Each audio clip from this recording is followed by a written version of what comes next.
다윗은 우리아의 아내에게 누구를 낳고 솔로몬을 낳습니다. 이렇게 낳고 7절서부터 계속 쭉 다윗서부터 바벨론 포로 될 때까지가 14대고 포로로 잡혀간 후 예수님이 태어난 때까지가 14대예요. 그러면은 이 14대를 한 것은 바로 이 족보를 통해서 하나님이 하실 일이 있었기 때문에 이런 족보를 여기다 적어 놓은 거예요. 자, 이 족보를 통해서 하실 일이 무엇이에요? 하나님은 언약하신 대로, 약속하신 대로 그 약속을 이루시는 분이에요. 자, 그러면은 누구에게서 좀 3절 보세요. 성경 보세요. 3절.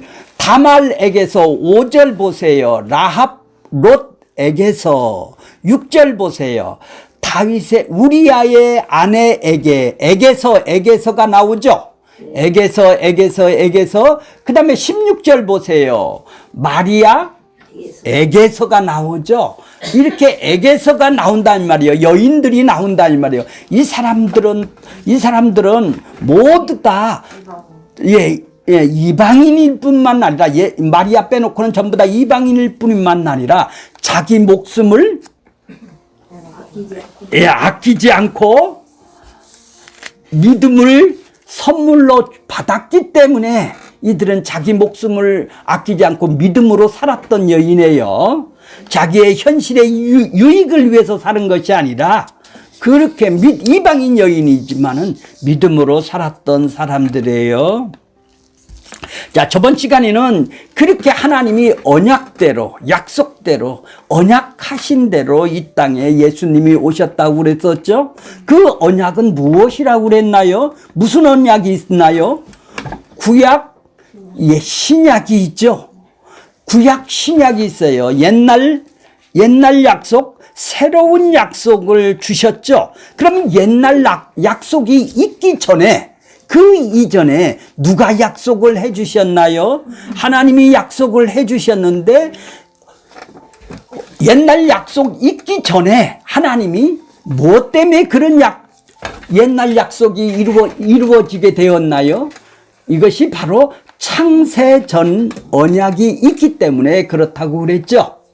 먼저 창세전 언약이 있기 때문에 창조가 일어난 것이고, 그래서 그 약속대로 창세전 언약 때문에 약속대로 구약과 신약이 있어서 예수님을 이 땅에 보내주신 것이죠. 그래서 창세전 언약은 뭐예요? 하나님께서 하늘에서 하나님의 뜻을 이루는 하나님의 나라가 이루어졌듯이 이 땅에도 하나님의 나라를 세우기 위해서 이 땅에 예수 그리스도를 통해서 그리스도 안에서 우리를 택하사 자기 백성들을 택해서 그리스도 안에서 자기 백성들을 택해서 하나님 나라를 이 땅에 세우겠다라는 창세 전에, 세상을 만들기 전에 언약이 있었기 때문에 그 언약을 이 땅에 펼치는 것이죠. 그 언약하신 분을 누구냐를 알아야, 어떤 분이냐, 언약하신 분이 누구냐를 알아야, 그 다음에 또 언약한 내용을 알아야 믿는다는 말이 성립이 된다고 그랬어요. 아니, 언약하신 분을 모르는데 그 언약 내용을 믿을 수도 없죠. 그러면 언약 내용이 없는데 그 언약하신 분을 어떻게 믿습니까? 그러니까 우리가 믿는다라는 것은 우리가 믿음 너무 가볍게 생각해서 그런데, 믿는다라는 것은 언약하신 그분이 누구신가를 알아야, 그 다음에 또 하나는 언약의 내용이 무엇인지를 알아야 내가 그분을 신뢰하고 그분을 맡길 수가 있는 것이죠. 그분을 모르는데 내 인생을 맡길 수가 있나요? 그러니까 믿음은, 신앙생활이 뭐예요? 그분을 알아가는 게 뭐예요? 신뢰함이 더해지는 것이 뭐예요? 그분이 어떤 분인지를 알아갈 뿐만 아니라 그분이 어떤 분을 가르쳐 줄 때는 바로 언약을 통해서 그분을 가르쳐 주시죠. 하나님은 언약을 통해서 역사를 하기 때문에 언약을 통해서 그분이 알려드리는 거예요. 자, 이제 전체적인 내용은 바로 언약 때문에 오신 분이니까 오늘도 그것이 이제 반복적으로 연례되어 여기를 이어가겠습니다. 자, 원고를 한번 들어갈까요? 자, 그래서 우리 제목이 뭐죠? 오늘 제목이 마리아에게서 예수가 나신이라 태어났다라는 얘기예요. 그래서 여기에서 지금 낳고 아브라함이 이삭을 낳고 이삭이 야곱을 낳고가 지금 39개가 있어요. 그러면 몇 명이 빠진가요? 14대요 하면은 42야 될 거 아니에요. 그죠? 그러니까 3명이 지금 빠진 것뿐만 아니라 또 이것이 족보가 정확하게 되지를 않았다. 이 얘기를 했어요. 자, 원고를 보겠습니다. 예수 그리스도의 오심과 죽으심의 그 중심에는 하나님의 언약 때문에 예수님이 오셨네요. 하나님이 이 땅에 오신 것은 언약을 지키기 위해서 오신 것이다 이 말이에요. 약속을 지키기 위해서 오신 거다 이 말이죠. 언약의 성취가 그리스도의 오심이고 십자가의 죽으심이네요. 예수님이 그렇게 오셔서 십자가에서 죽는다라는 언약을 해 주셨, 구약에 옛날 약속에 해 주셨기 때문에 그대로 이루어지는 거예요. 이러한 언약 앞에서 인간은 뭐예요? 인간의 행함은 절대로 내어놓을 수가 없네요. 언약 때문에 구원을 하는 것이죠. 자기 백성을. 그리고 자기 백성이 자기 행함을 내가 교회 30년 다닌 것을 내놓을 수가 없네요. 그것이 구원 주는 것이 아니니까. 하나님의 언약을 지키기 위해서 구원을 주시는 것이지 구원만 주기 위해서 이 땅에 온 것은 아니에요. 언약을 지키니까 구원이 이루어지는 것이다 이 말이에요. 구원만 주기 위해서 언약은 관계없이 오신 분이 아니다 이 말이에요. 언약 속에는 구원이 포함이 되어 있다라는 얘기죠. 자기 백성을 그들의 죄에서 건져내는 것이니까. 그러므로 왜냐하면 하나님의 언약의 성취라는 말은 하나님이 이루셨다라는 뜻이죠. 언약은 하나님이 이루신 것이죠. 그럼 구원은 누가 이루는 거예요? 하나님이 이루시는 것이죠. 그 언약 때문에 구원을 이루시는 거니까 신자는 하나님의 언약하시고 그 언약을 이루셨다는 것에서 그 은혜와 사랑을 찾아볼 수가 있는 것이죠. 그래서 은혜를 알게 되는 거예요. 값없이 주신 것을 언약을 이루시기 위해서 우리를 구원 주셨구나. 그래서 그분의 사랑과 은혜를 알게 되는 거예요. 인간의 의로움, 내 행함, 내가 30년 선교를 하고 30년 새벽 기도를 안 빠지고 다녔다라는 그 행함, 그 의로움, 그걸 보시고 복 주시고 구원 주는 방식이었다면 그 누구도 생명을 얻을 수가 없겠죠. 그 행위로 얻는 구원 방법은 없다 이 말이에요. 생명을 얻을 수 없고 오직 그 사람은 심판만 기다릴 뿐이죠. 언약을 이루시니까 하나님이 하신다라는 얘기죠. 근데 내가 행함으로 구원을 받으려고 한다라는 것은, 내 의로 구원을 받으려고 한다라는 것은 심판을 기다리고 있네요. 그래서 언약을 이루심으로 세상에 세워진 십자가는 인간의 행위를 부인하게 되죠.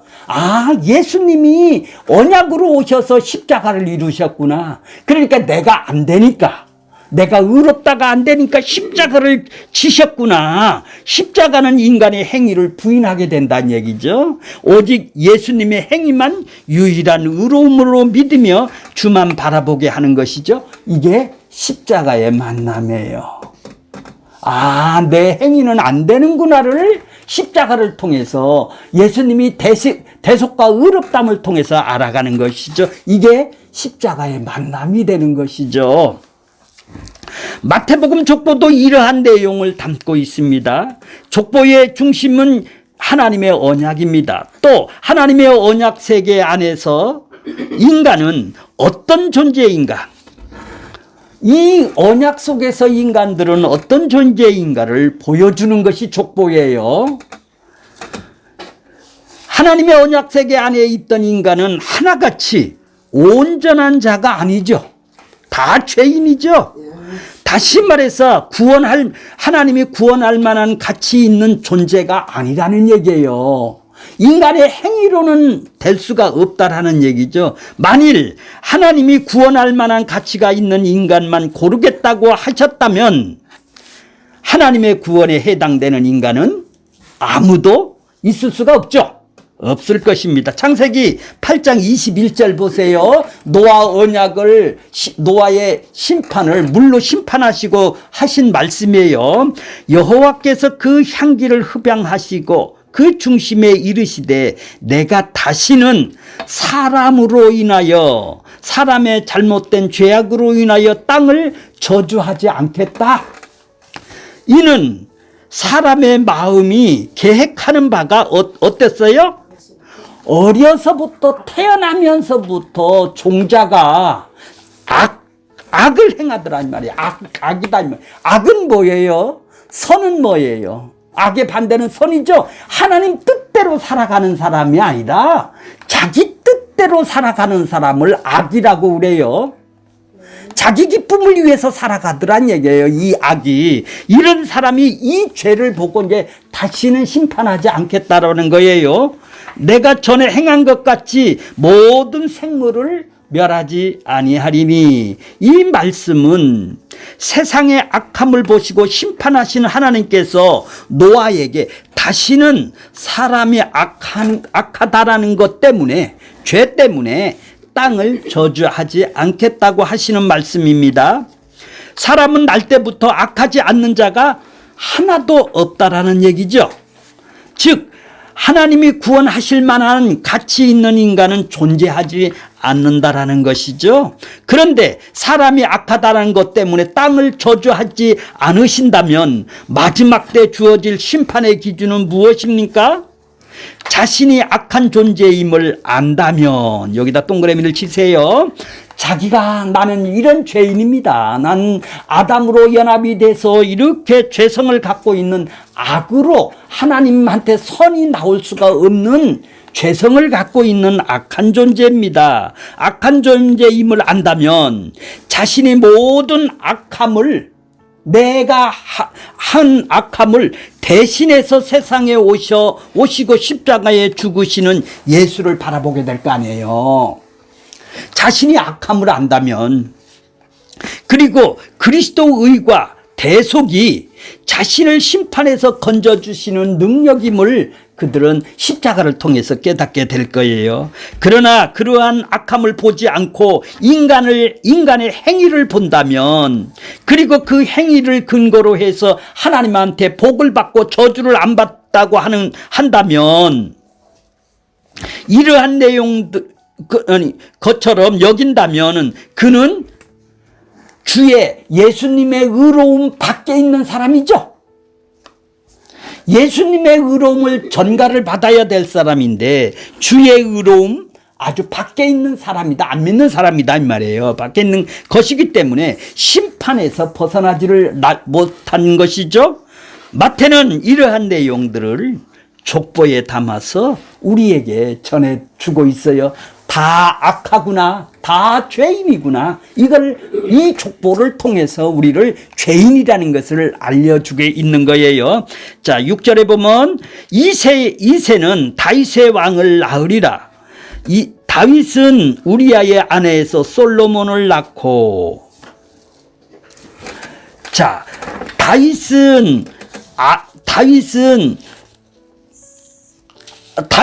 다윗이 누구를 낳고 솔로몬을 낳고 하면 되는데 그 안에 뭐가 들어갔어요? 우리아라는 장군의 아내라는 것이 통해서 솔로몬이 나왔다, 이렇게 얘기를 해요. 자, 이새는, 다윗의 아버지는 다윗 왕을 낳았어요. 다윗 왕을 낳았다 이 말이죠. 이새는 다윗 왕을 낳았다. 6절에 보면은 다윗 왕을 낳았어요. 이 족보의 왕이라고 하는 표현이 다윗에게만 주어집니다. 다윗 이후에 바벨론 포로 때까지 11절까지는 다 왕들이에요. 다윗 왕들이란 말이에요. 그러함에도 다윗에게만 왕이라고 표현한 것은 왜 이렇게 표현을 했을까요? 다윗 왕위를 이을 영원한 왕이신 예수 그리스도이심을 보여주기 위해서 지금 다윗에게만 왕이라는 표현을 썼어요. 다 왕이에요. 다윗은 우리아의 아내에게서 솔로몬을 낳았다라는 말은 다윗이 바세바에게 솔로몬을 낳았다 이렇게 하면 되잖아요. 바세바를 얻어서 낳았으니까 왜 거기 앞에 우리아라는 것이 붙어요? 우리아라는 것을 왜 이렇게 초잡스러운 것이 붙어요? 예? 이방인 때문에요? 아니죠. 우리아가 대신 우리아 장군이 다윗을 대신해서 죽었다는 얘기죠. 자, 보세요. 다윗이 바세바에게 솔로몬을 낳았다, 여자에게 낳았다 이렇게 하는 것이 아니라 우리아의 이름을 거기에 갖다 쭉 들어가는 거예요. 그건 뭐를 보여주기 위해서 우리아의 이름을 언급함으로 다윗이 무엇을 했는지 아주 적나라하게 드러내 보이려고 거기다 우리야라고 들어갔어요. 다윗은 자 이제 보세요. 다윗은 목동으로 있다가 여호와의 택하심을 입어 사무엘로부터 기름 부음을 받았습니다. 백성들이 여호와 하나님의 왕이 되심을 버리고 인간의 왕을 요구하였을 때 허락한 왕이 사울 왕이죠. 사울은 보통 사람보다 키가 머리 하나가 더 클 정도로 컸습니다. 그런데 사울이 여호와의 말씀을 버림으로 사울을 버림을 받았습니다. 이때 하나님께서 사무엘을 통하여 목동이었던 소년 다윗을 기름을 붓게 하셨어요. 이러한 다윗이 이스라엘 전체의 왕이 되고 주변의 적들이 거의 평정이 되어 갔을 때 다윗이 한 일이 무엇이에요? 사무엘 11장에 보시면 다윗이 부하들을 전쟁터에 나갔는데 왕은 왕궁에서 지금 머물러 있어요. 이제 직접 전투에 나가지 않아도 될 정도로 주변을 정복하였기 때문에 이제 왕이 왕궁을 지키고 있는 거예요. 다윗이 저녁 때 왕궁 옥상에 거닐다가 한 여인이 목욕하는 것을 보고 부하를 보내어 알아보게 했어요. 햇사람 우리아의 아내인 줄도 알고도 간음을 하고 돌려보냈어요. 그런데 그 여인이 다윗에게 임신을 하였다고 알려와요. 알리바이를 조장하기 위하여 요압 장군에게 전선에 나가 있는 전투를 하고 있는 요압 장군에게 그 우리아의 남편 바세바의 남편 우리아를 왕궁으로 보내게 합니다. 전쟁터의 상황을 다윗 왕이 물어보고 집으로 가서 쉬라고 그래요. 그런데 이 충성스러운 우리아 장군은 거룩한 여호와의 전쟁 중에 아내에게 들어갈 수가 없다고 하면서 궁궐 수비대에서 누워 잠을 자요. 그러니까 한 번 더 꼬시는 거예요. 다음 날은 왕이 우리아에게 술을 먹어서 보냈는데도 집으로 돌아가지 않는 것을 보고 야 이거 알리바이를 어떻게 맞추냐 하고 비밀 문서를 우리아 손에 보내요. 전쟁터에서 죽게 만들어요. 요압 장군에게 이 비밀 문서를 갖다 줘라 해갖고 자기가 죽는 것도 모르고 우리아는 그 밀령을 들고 지금 요압 장군을 갔죠. 그리고 바세바를 아내로 취하는 것이죠. 이때 나단의 선지자가 비유로 왕을 책망하는 거예요. 어떤 부잣집에 손님이 왔는데 자기 집 양으로 잡아서 손님을 대접하는 것이 아니라 가난한 집 양 한 마리가 있는 것을 빼앗아 손님을 대접하였다고 하자 다윗은 그런 놈이 있다면 죽여 마땅하다 합니다. 그러나 이런 잘못은 율법에 의하면 4배로 갚아야 한다는 말을 할 때에 나단 선지자가 다윗을 책망합니다. 하나님께서 목동인 너를 왕으로 세우셔서 이것저것 다 주었는데 무엇이 부족하였다면 더 주었을 것이라고 하시면서 다윗이 어떤 징계를 받는 자리를 말씀하고 계세요. 그때에 다윗이 회개를 하는 것이에요. 그 회개의 내용이 시편 51편의 침상이 썩을 정도로 눈물을 흘린 거예요. 자신이 어떠한 죄인지를 철저하게 이때 고백을 하게 되는 거예요. 그러므로 다윗을 그냥 왕으로 소개하는 것이 아니라 우리아의 아내라고 소개를 하는 거예요. 아내로서 솔로몬이 나왔다 기록하므로 다윗의 죄를 그대로 드러내는 것이 우리아의 아내라는 우리아가 그 안에 들어간 거예요. 다윗도 그리스도의 희생이 아니면 구원받을 수 없는 죄인이라고 드러났네요. 다윗이 의인이 아니네요. 구원받을 수 없는 죄인이라고 드러났다는 말씀이에요.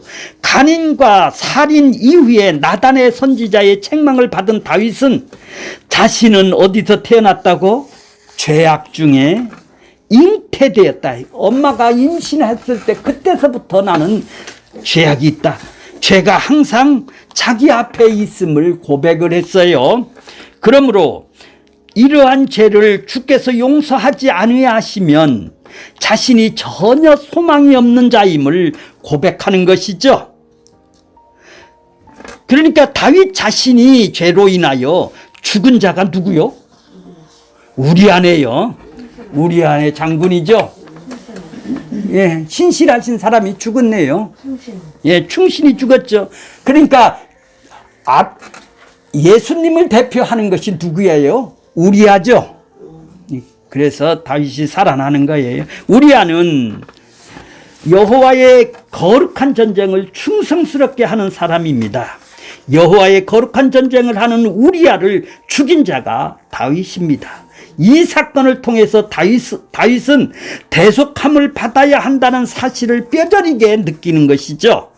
다윗은 간음과 행음으로 우리아만 죽음을 당한 것이 아니라 다윗과 밧세바로 태어난 아이도 죽었어요. 그 아이도 죽었어요. 그 후에 다윗이 밧세바와 동침하여 자녀를 낳았는데 그 아이가 바로 솔로몬인 거예요. 하나님을 사랑하는 사랑을 입은 자라고 하여 여디디야, 솔로몬이 여디디야예요. 여디디야, 하나님의 사랑을 입은 자다. 그러므로 그 족보를 기록할 때 다윗 왕으로 언급하지만 다윗은 우리아의 아내에게서 솔로몬을 낳았다라는 간음이라는 내용이 다 거기에 들어갔네요. 자기 죄를 다 들어갔다 이 말이에요. 이렇게 표현을 함으로써 육적인 유대인들은 지금까지도 혈과 육의 나라인 다윗 왕국을 지금 기다리고 있지만 다윗 왕국이 가장 번성했던 곳이니까 다윗 왕국을 기다리고 있지만 마태는 이런 다윗을 소개하면서 결국 예수 그리스도를 통하여 속죄를 받아야 할 족보라고 보여주고 있는 것이죠. 대단히 거룩하고 영광스러운 족보가 아니라 인간의 죄라는 죄가 다 나오는 족보를 보여주는 거예요. 다 뭐예요? 예수가 다 필요한 사람의 족보겠네요. 자기가 스스로 구원받을 사람이 아무도 없다는 걸 보여주는 거예요. 자, 7절서부터 11절까지 거기 써놨죠. 솔로몬이 르호보암을 낳고 르호보암이 야비야를 낳고 야비야는 아사를 낳고 11절 보면 바벨론으로 사로잡혀 갈 때에 요시야는 여고냐와 그 형제들을 낳으니라. 8절 보세요. 8절. 요람이 누구를 낳았어요? 예, 우시야를 낳았죠. 우시야를 낳았다라는 사실은 요람은 아하시야, 아달랴, 요하스, 아마샤라가 생략이 됐어요. 네 사람이 거기에 생략이 됐어요. 요람하고 우시야가 바로 연결되는 게 아니라 이 네 사람이 거기 왕위에 포함이 됐어요. 11절에 보면 요시야는 여고냐와와 그 형제를 낳았다고 그랬는데 여기에는 여호와하스와 여호와김이 생략이 되어 있어요. 다윗에게 바벨론으로 사로잡혀 갈 때까지의 족보입니다. 다윗을 정점으로 점점 몰락해 가는 왕국입니다. 솔로몬은 얼마나 사치가 심하고 세금을 많이 거두어 우상숭배를 하였는지 솔로몬 사후에 나라가 남북으로 갈라지게 되었어요. 북이스라엘은 우상숭배가 더 심해서 빨리 망하게 되었고 722년에 망했고 남유다도 북이스라엘과 다를 바가 없었지만 하나님께서 다윗이 언약하신 그 언약으로 인하여 등불을 끄지 아니하시고 그 왕위를 이어가는 나라가 남유다입니다. 다윗 후손으로 왕이 된 자들 중에 우상을 척결하는 왕들도 가끔은 나왔지만은 그러나 악한 왕들이 얼마나 많은지 특히 아하스의 아들 므낫세와 같은 경우는 그의 우상 숭배를 인하여 유다가 멸망하게 되었다 합니다. 자, 이러한 다윗 왕가는 점점 멸망의 길로 가서 지금 결국 바벨론의 포로로 잡혀가죠. 바빌론에 의해 나라에서 망하게 되는 14대를 보게 되는 거예요. 물론 그 안에 생겼던 왕들도 이름 있고 그러한 14대로 나누어지는 것은 다윗 왕을 지금 강조를 하는 거예요. 야, 다윗 왕으로부터 전번의 시간에 뭐예요? 영원하리라. 네 왕위가 영원하리라고 하셨죠. 영원하지는 않죠. 지금 다 망했으니까. 그런데도 다 예수님을 통해서 하나님의 나라가 영원하다라는 것을 말씀해 주기 위해서 다윗을 지금 들어서 다윗을 중심으로 해서 이 족보가 가려지게 되는 것이에요. 자, 이제 12절서부터 15절 보겠습니다. 바벨론으로 사로잡혀 간 후에 여고냐는 수알디아를 낳고 수알디아는 수룹바벨을 낳고 그래서 15절 보세요. 엘리훗은 엘리아살을 낳고 엘리아살은 mat단을 낳고 mat단은 야곱을 낳고 남유다가 바벨론에 의해서 멸망을 받아 포로 잡혀감으로써 이스라엘은 완전히 망했는데 70년 만에 수룹바벨, 에스라, 르헤메야의 인도하에 지금 귀환이 되었습니다. 그러나 다윗 왕국은 망한 왕국에서 회복되지를 못했습니다. 그래서 다윗 왕국은 망하여 없어진 듯 보이죠. 이것이 이후 그리스도께서 오실 때까지 계속 이어지는 거예요. 자, 그러나 마태는 그리스도까지의 역사를 언급하는 것을 통하여 하나님은 다윗과 언약하신 그리스도를 보내셨다라는 것으로 말하고 있습니다. 그래서 그를 하나님이 백성인 이스라엘 왕이 되게 하셨다라는 것입니다. 바벨론으로 사로잡혀 간 후로부터 마리아에게서 그리스도라 칭하는 예수가 나시니라까지 족보입니다. 실제 다윗 왕국은 망했습니다. 많은 사람들이 포로로 잡혀갔습니다. 그럼에도 하나님의 언약은 취소되거나 멈추거나 하지 않고 계속 진행이 되었습니다. 다윗 자손으로 오신 예수 그리스도를 통하여 그의 집과 왕국을 영원하게 하신 것입니다. 다윗의 자손으로 오신 예수 그리스도께서 하나님의 택한 백성들을 불러 모으시고 영원히 그들의 왕이 되셔서 다스리는 것이 하나님의 나라예요. 그러니까 이 세상 나라를, 이 땅에서 잘 되는 나라를 다윗 왕국에서 보내주겠다라는 것이 아니라 하나님의 나라를 보내주겠다고. 네 왕위가 영원하다면 그러면 이스라엘 나라가 지금까지도 큰 다윗과 같은 나라가 되었을 텐데 그런 왕을 보내주겠다고 그러는 것이 아니라, 그런 나라가 아니라 하나님 나라를 지금 얘기를 하고 있는 거예요. 16절 보세요. 16절.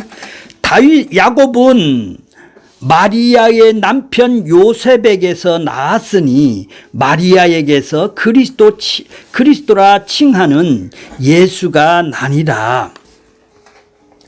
야곱에서 요셉이 나왔죠. 마리아의 남편 요셉이 나왔죠. 자, 그러면 요셉이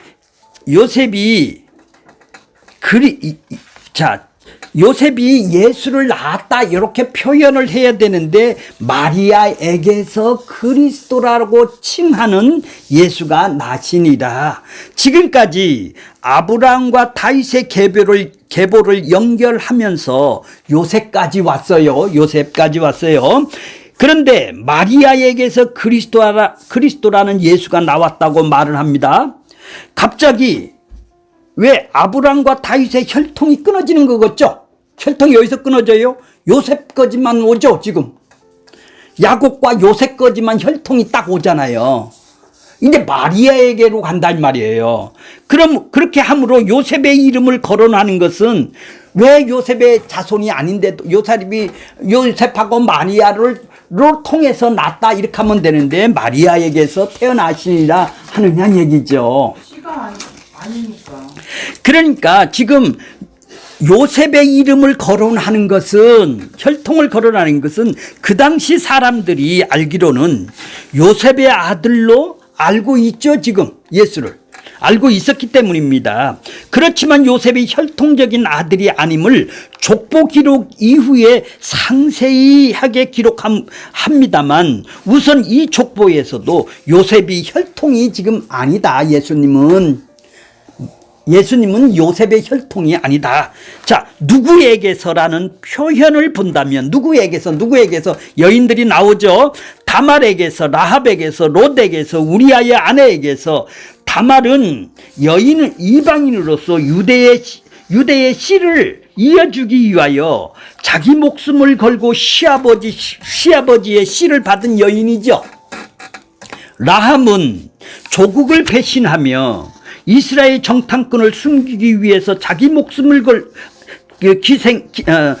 정탐꾼을 숨겨준 기생이죠. 롯은 하나님의 심판을 받았다는 나오미를 따라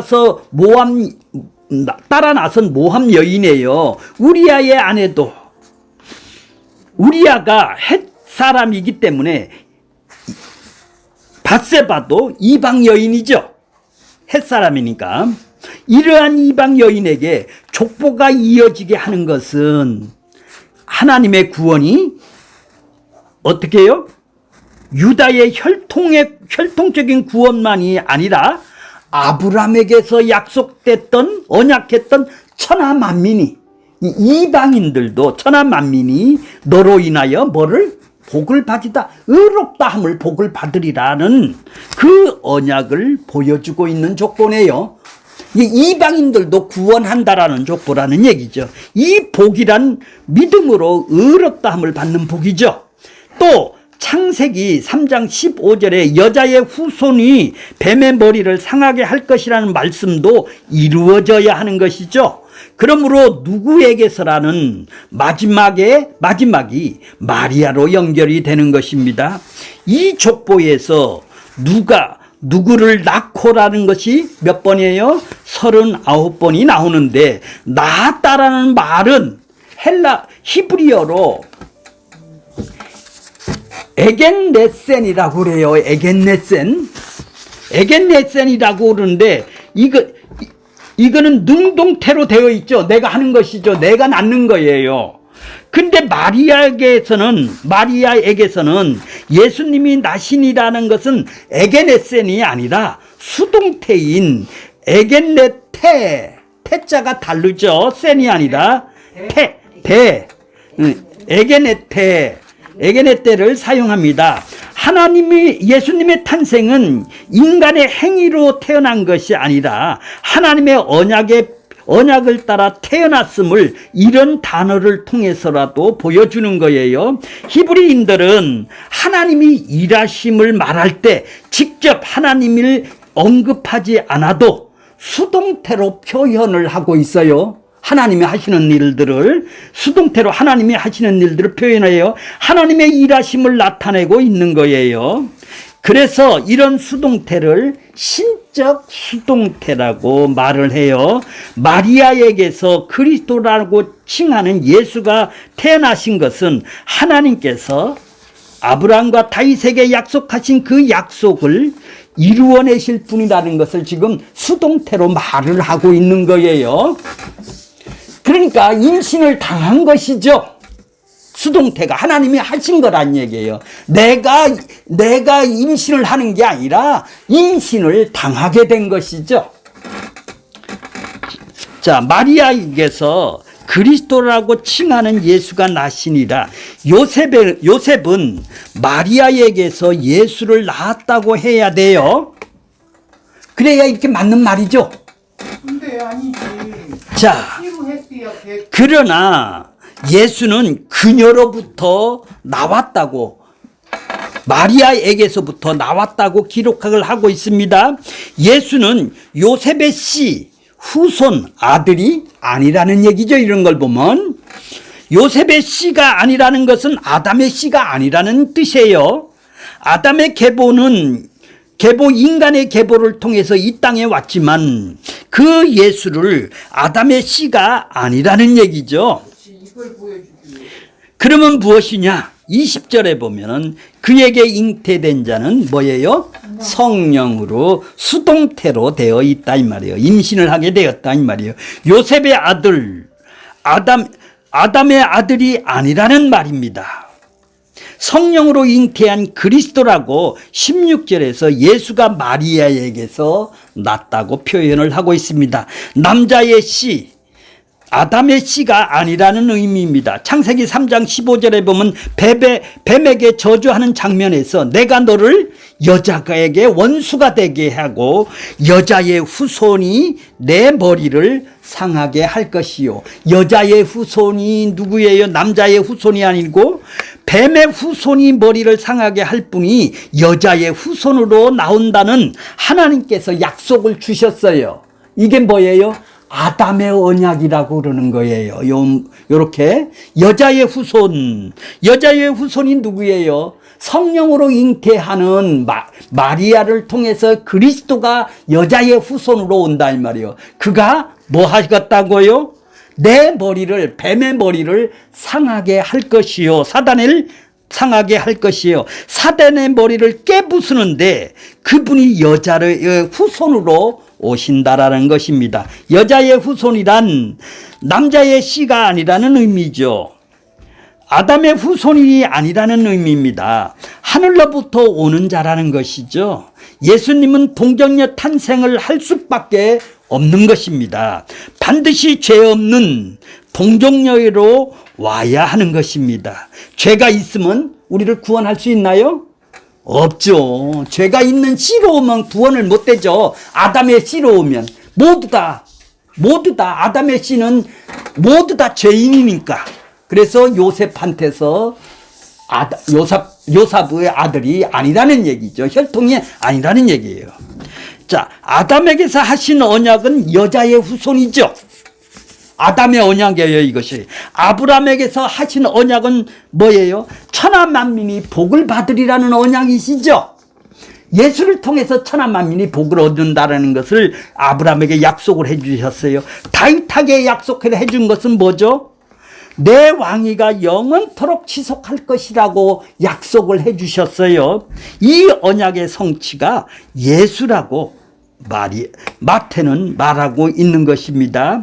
너희가 십자가에 못 박혀 죽게 한 그 예수, 그 피를 흘리며 죽은 그 청년 예수가, 십자가에 버린 예수가, 피와 물로 남김없이 쏟은 그 예수가, 그 비참한 저주받은 예수가 바로 약속하신 구세주라는 것을 족보를 통해서 지금 증명을 하고 있는 것입니다. 예수님이 이 땅에 우연히 태어나게 하시지를 않았어요. 예수님이 어느 날 갑자기 돌발적인 사고로 쳐서 태어난 분이 아니라는 얘기예요. 예수님은 하나님이 우리를 구원해 주시겠다고 오랜 약속을 따라, 사실 처음 에덴 동산에서 범죄할 때부터 약속을 해주셨습니다. 아담에게 하신 약속이 아브라함에게서 약속을 반복하고 있는 것입니다. 아브라함에게서 약속하신 것은 다윗에게 또 반복을 하는 거예요. 이것이 뭐예요? 약속한 것을 드러내 보여주는 것이죠. 그거를 보고 계시라고 그랬죠. 계시의 점진성, 점점 더 구체적으로 해주는 거예요. 점점 더 확대되고 더 밝히 보여주는 것이 점진성이에요. 그 신실한 약속에 따라오신 분이 예수 그리스도라는 분입니다. 야곱은 마리아의 남편 요셉을 낳았으니 라고 끝난다면 마리아에게서 예수라 낳으니라가 없고 야곱이 마리아의 남편 요셉을 낳으니로 끝난다면은 어떻게 되겠습니까? 죄인들의 족보로 끝날 것이고 결국 각 시대에 흘러오면서 끊어지지 않는 죄로 인하여 멸망을 받을 족보밖에 안 되죠. 이거 다 멸망을 받을 족보밖에 안 되지 않습니까? 인간이 누가 누구를 낳았던 결국은 죄인이 죄인을 낳는 것밖에 안 되기 때문에 예수님이 오시지 않는 족보는 죄인의 족보일 뿐이고 죄로 인해 멸망을 받아야 할 족보뿐인 것이죠. 그런데 하나님은 죄인의 족보를 예수를 등장시키는 것이죠. 이것이 언약의 성취인 것입니다. 죄인의 족보에 예수님이 등장함으로 인해서 영원한 사망에서 어디로? 생명으로 바뀌기 위해서 이 땅에 오신 것이죠. 영원한 사망이 있는 그들에게 생명으로 바꾸는 것이죠. 이 언약의 성취가 하나님의 뜻이래요. 이게 하나님의 열심이네요. 하나님이 하시는 일이네요. 그 뜻과 열심히 보여주는 것이 뭐예요? 누구에게서 이걸 보여주는 거다 이 말이에요. 하나님이 일하시는 거를 에게서 담고 있습니다. 아브라함부터 다윗까지 세대에서 다말 라합 롯이 등장하지 않았다면 아브라함의 족보는 다윗으로 이어지지 않았을 것이죠. 물론 아브라함의 혈통은 계속 이어졌을 것입니다. 다말 유다에 동침하지 않았다고 해서 유다가 다른 여인과 결혼해서 아이를 낳을 수도 있어요. 하지만 그 혈통은 다윗의 왕으로는 이어지지 않는 것이에요. 또한 아브라함의 혈통이 구원의 능력이 되는 것을 구원해내는 것이 아니기 때문에 생명과도 아무 관계가 없는 멸망의 족보일 뿐이죠. 이러한 사실들을 생각해 보면 아브라함부터 다윗까지 세대에 등장하는 누구에게서 다말에게서라는 말은 하나님이 그 약속을 이루시기 위해 관여하시고 주장하시고 계심을 지금 의미하는 것이죠. 하지만 다윗의 등장도 인간에게는 희망이 되지를 못합니다. 다윗 역시 이스라엘을 구원으로 인도할 온전한 왕이 아니기 때문입니다. 그것은 우리아의 아내서라는 말로 드러내는 것이죠. 우리아의 아내에게서라는 말은 다윗의 모든 죄를 드러내는 말입니다. 그래서 다윗 역시 희망이 없는 사람일 수밖에 없는 것입니다. 그런데 하나님이 우리아의 아내에게서 솔로몬을 낳게 하시는 것입니다. 솔로몬은 아까 뭐라고 그랬죠? 여디디야? 하나님의 사랑을 입은 자라는 뜻입니다. 즉 다윗의 희망은 하나님의 사랑을 입는 것이에요. 하나님의 그 사랑은 다윗에게 희생당한 우리아와 같은 그리스도를 등장함으로 성취되었음을 지금 보여주고 있는 것이죠. 이스라엘은 다윗의 죄로 인하여 분단이 되고 멸망을 당합니다. 그리고 바벨론으로 끌려갑니다. 그 이스라엘에게 하나님은 온전하시고 영원하시는 왕을 보내신다라는 것이죠. 그분이 누구예요? 예수인 그리스도 예수님 것입니다. 이분이 마리아에게서 예수가 나시니라라는 의미가 되는 것이죠. 자, 오늘 결론적으로는 이 족보가 말하는 의미는 뭘까요? 죽어야 할 인간이 생명을 얻게 된 것은 하나님께서 약속하시고 약속하신 그 약속을 이루심으로 되어지는 것이죠.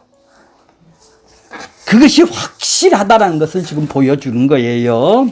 하나님의 사랑은 예수 그리스도의 세상에 보내신 것이죠. 이 사랑이 우리에게 능력이 되는 것이고, 신자는 그 하나님의 능력에만 마음을 둘 뿐입니다. 그것이 신자인 것이죠. 그래서 십자가는 우리를 부인하게 하는 것이고, 죽이는 능력이 되는 것이에요. 자기 죄를 죽이는 능력이 되는 것이에요. 우리에게는 자랑할 것이 하나도 없음을 알게 되는 것이 십자가이고, 살 자격이 없는 자이고, 당장 죽어도 마땅한 존재에 불과할 뿐이라고 이렇게 고백을 하게 되는 것이죠. 세상이 무엇이 인간을 이렇게 이런 고백으로 끌어오는 힘이 있겠습니까? 다만 십자가만이 그런 능력이 되는 것이에요. 예수님의 족보 앞에서 우리의 모든 것이 부인되어져야 되는 것입니다. 자, 결론적으로 14대의 모든 세대가 하나님의 언약, 약속의 중심이 되고 언약을 이루시는 하나님의 능력에 이끌려온 세대였던 것입니다. 이처럼 우리 역시 하나님의 언약, 말씀을 이루는 능력에 우리도 붙들려서 이 언약 속에 우리도 포함이 된 것이죠. 하나님이 인간의 계보를 하나님의 약속을 이루는 방향으로 이끌어 간 것처럼, 그래서 누구에게서라는 말을 등장한 것처럼 우리의 인생도 하나님의 뜻을 이루는 방향으로 이끌어 가실 것입니다. 그렇다면 하나님의 선하심을 믿는 신자는 모든 것을 하나님한테 맡기고 하나님의 일하심에 대한 기대를 가지고 살 수 있는 것이죠. 이 신실하신 하나님을 알게 된다면 그 약속을 이루시는, 약속하신 그것을 이루시는 그분이 어떤 분이시고 약속의 내용이 무엇인지를 안다면 내가 믿는 내용이 더욱더 분명해지고 확실해진다라는 얘기죠. 이게 신앙인들이에요. 이것이 신앙인들이에요. 하나님은 말씀하시고 그 말씀이 한치의 모자람 없이 완벽하게 이루시는 분이시네요. 그래서 하나님은 전지전능한 분이시라는 것이죠. 예수님이 없는 인간의 족보는 어둠의 족보죠. 영원한 왕을 보내시겠다는 약속하시고 그 약속을 이루신 하나님이만이 능력이심을 우리는 다시 한번 이 족보를 통해서 고백을 하게 되는 것이죠. 바로 오늘 하나님께서 약속하신 그것을 이루는 그분을 다시 한번 바라보면서 그분은 어떤 분이시다?